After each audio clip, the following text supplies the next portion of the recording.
Welcome back.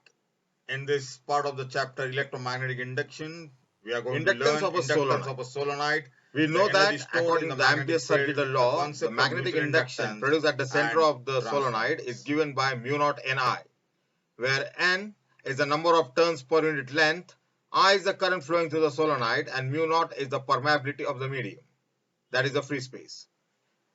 The inductance of a solenoid is given by L is equal to N times phi b upon I, where L is the inductance of a solenoid, N is the number of turns, phi b is the magnetic flux produced by the solenoid because of the current I flowing through it.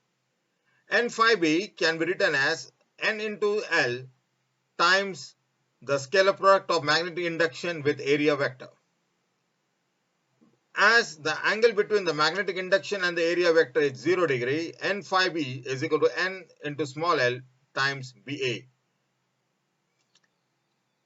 Hence, substituting the value of N phi b in the above equation, we get L is equal to N phi b upon I. Substitute N phi b as NLBA upon I and replace B by mu naught Ni. We get L is equal to mu naught N square La. Therefore, the inductance per unit length near the middle of the long solenoid is mu naught N square A. If R is the radius of the solenoid, that is the average radius, then in terms of the diameter, the area of the solenoid is written as pi d square by 4. Therefore, the inductance per unit length near the middle of a long solenoid is mu naught N square times pi d square by 4. This implies that the inductance of a solenoid is directly proportional to the square of number of turns per unit length and directly proportional to the square of the diameter. Inductance in series and parallel. If we connect n inductors in series, the total inductance is the algebraic sum of the individual inductances. If the inductances are connected in parallel, then the reciprocal of the total inductance is the average sum of the reciprocal of the individual inductances. Energy stored in a magnetic field. We know that the energy that is stored in the capacitor is half CV square. The capacitor stores electrical energy. In the similar way, the inductor stores magnetic energy. We know that the induced EMF is given by A is equal to minus L di by dt. If a charge dq is to be moved against this induced EMF, the work has to be done. The work done dW is equal to minus E times dq. Substituting the value of E as minus L di by dt, we get dW is equal to L di by dt times dq, which can also be written as L times di and multiplied by dq divided by dt. dq by dt can be replaced by current I. Therefore, the work done dW is equal to Li di. Therefore, the total work done is the integration of dW within the limits 0 to I. Therefore, the total work done is half Li square. This work done is stored in a form of magnetic energy in the inductor. Energy density of a magnetic field. The energy stored in the inductor is given by UB is equal to 1 by 2 Li square. Therefore, the energy density small ub is half Li square divided by A times L.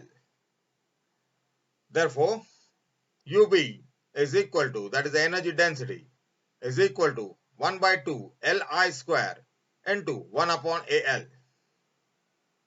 Combining the factors, capital L divided by small l, that is inductance per unit length, multiplied by I square upon 2A. We know that for a long solenoid, inductance per unit length is mu naught N square A. Substituting mu naught N square A in the above equation, UB is equal to mu naught N square A times I square upon 2A. So A gets cancelled in the above equation and we get the energy density as 1 by 2 mu naught N square I square. For a solenoid, the magnetic field at the interior point is given by B is equal to mu naught In. So in the above equation, if I divide and multiply by mu naught, I get mu B is equal to 1 by 2 mu naught square n square I square by mu naught. So mu square n square I square is nothing but B square, and therefore the expression for energy density stored in the magnetic field can also be written as B square upon 2 times mu naught. Now we'll study mutual inductance. For mutual inductance, we require two coils. Coil 1, which is connected to the source or key, which will act like a tap key, like an on-off switch, and it will help us to make and break the circuit, and a rheostat. And the coil 2 with some number of turns, maybe less than the number of turns of coil 1, is placed in the vicinity of coil 1, and the coil 2 is connected to a sensitive galvanometer. When the source is put on and the key is pressed and released, it produces the changing currents. The changing currents produces the changing magnetic fields or the magnetic flux, and this magnetic flux gets linked with the coil 1 and produces a back EMF or the induced EMF. At the same time, the flux is also getting connected to coil 2 or linked with the coil 2, as a result of which the induced EMF flows through coil 2 also. Let B1 be the magnetic field produced by coil 1 due to current I1 in coil 1. The magnetic flux produced by coil 1 gets linked to coil 2 or the second coil. Therefore, we can write magnetic flux linked with coil 2 because of the flux produced by coil 1 is directly proportional to the current flowing through coil 1. So, phi21 is directly proportional to I1, or phi21 is equal to some constant times I1. This constant represents the coefficient of mutual inductance. So, phi21 can be written as M21 times I1, where M21 is the coefficient of mutual inductance of coil 2 with respect to coil 1. As the flux is linked with coil 2, the induced EMF is generated in coil 2, and it is written as E21 is equal to minus d phi 21 by dt. Replacing phi 21 by M21 times I1, we get E21 is equal to minus M21 di1 by dt. Now, because of this induced EMF in coil 2, the current I2 will flow through coil 2. On account of this current, the magnetic flux will be generated in coil 2 and will get linked with coil 1. Therefore, the magnetic flux that is getting linked with coil 1 because of the currents in coil 2 is directly proportional to the current flowing through coil 2. Therefore, we can write phi12 directly proportional to I2, or phi12 is equal to M12 times I2, or M12 can be written as phi12 upon I2, where M12 is known as mutual inductance of coil 1 with respect to coil 2. The induced EMF in the coil 1 is written as E12 is equal to minus M12 times di2 by dt. It may be noted that from the symmetry, M12 must be equal to M21, which is equal to M. So let us label the first coil as primary and the second coil as secondary coil. As the flux is getting linked with the secondary coil, we can say the flux linked with the secondary coil is directly proportional to the current flowing through the primary coil. Removing the proportionality sign, we get a proportionality constant M, which represents the coefficient of mutual inductance. Therefore, phi of S is equal to M times IP. From the Faraday's laws, we can say that the EMF induced in the secondary is directly proportional to the rate of change of flux in the secondary. Therefore, ES is equal to minus d of dt of M times IP.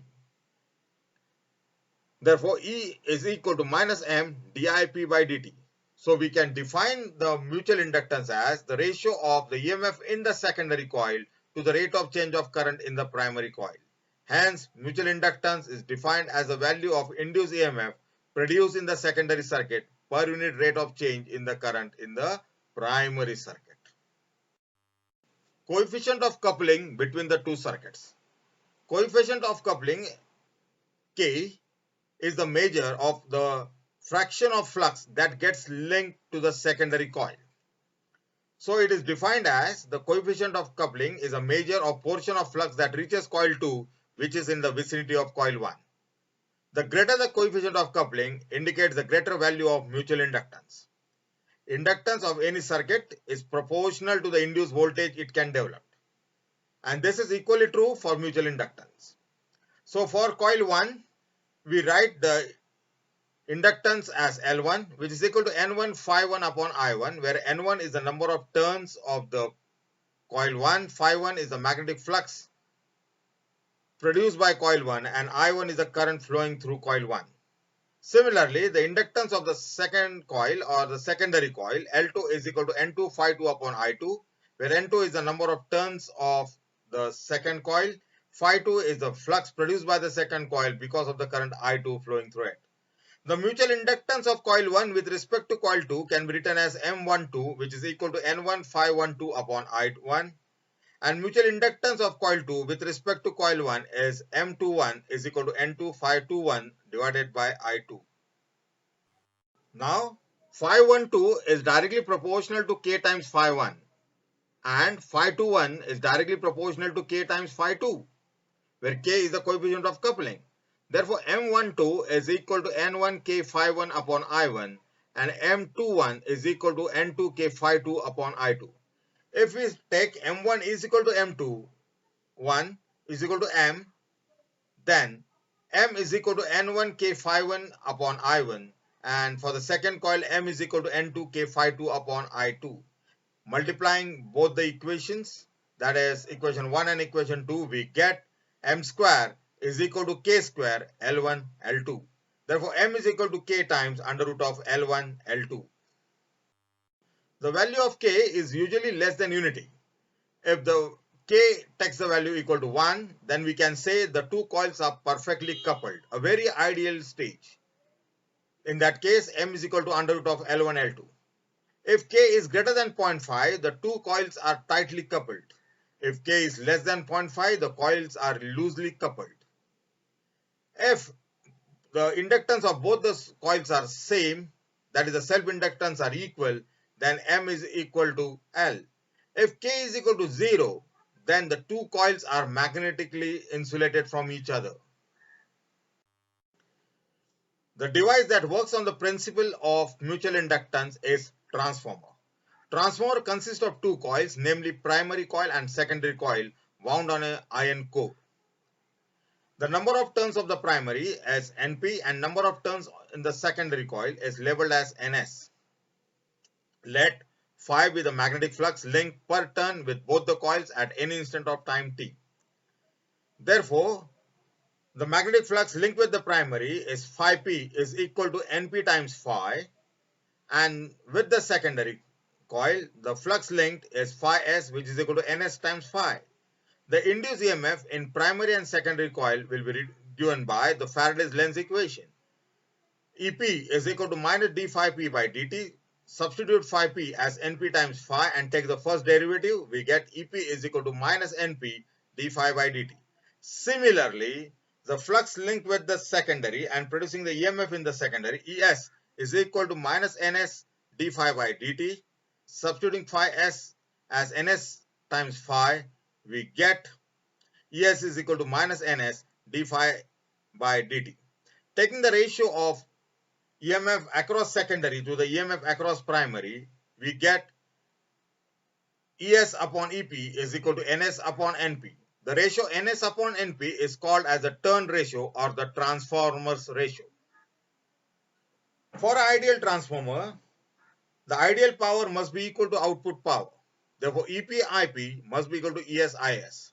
Therefore, ES upon EP is equal to IP upon IS.